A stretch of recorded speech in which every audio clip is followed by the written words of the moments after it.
Hi, welcome to Talk Track Tips, where every week I try to give you a tip or tidbit to make your next presentation just a little bit more enjoyable, a little bit more fun. If you like tips like these, please go to www.talktrackpresentations.com. Make sure you sign up for the weekly newsletter so you get tips like these delivered to your inbox every week. This week, I want to talk about how tone influences how people perceive you when you're public speaking. And I want to do that by talking about uptalk or upspeak. So uptalk or upspeak happens when your voice rises at the end of a statement rather than lowers. And this happens naturally when we ask a question. Or it also happens naturally when we want to convey to people that we are going to continue speaking. So those are very natural, very acceptable places to use uptalk. It's also acceptable when we're speaking to children or anybody that we want to soften that authority of our voice. But if you're giving a presentation or you're public speaking, you're generally trying to convey a little bit of authority, proficiency. And if you use too much of that upper tone while you're speaking, then people will perceive a little bit less authority from you. So this is a really controversial topic. You will hear a lot of opinions about it on YouTube. In order to avoid having you wade into that, I'm going to give you just that quick overview of how you can identify uptalk and how you can quit doing it in your own speaking. So you can identify it when that tone is raising, and consider these two statements. One would be, if we need to raise sales this year, then we need to take definitive action.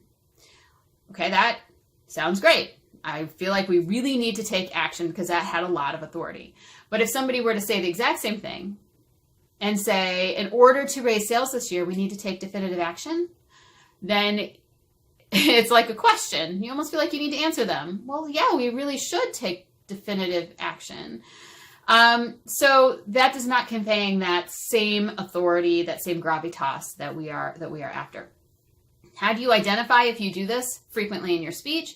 You should record yourself. You should listen to yourself. You can also ask for feedback. People will tell you if you are an uptalker. If you give a presentation at a conference with a survey, people will definitely put that in the comments if it is something that is distracting to them, because people don't like that repetition that is not valuable to what you're saying. Repetition can be great, but if it's something that's just distracting, then that will be something that they will remember other than your content. So if you record yourself, you find you're an uptalker, I recommend giving the exact same presentation. Maybe it's a 5-minute long introduction or something like that. Give it over and over, trying to say the same sentences or about the same sentences, but make sure that you have your tone go down at the end of the sentence. Use that uptalk sparingly when you have a question or you're transitioning thoughts or something where you want to be clear that you are not done speaking. Those are completely appropriate uses of uptalk.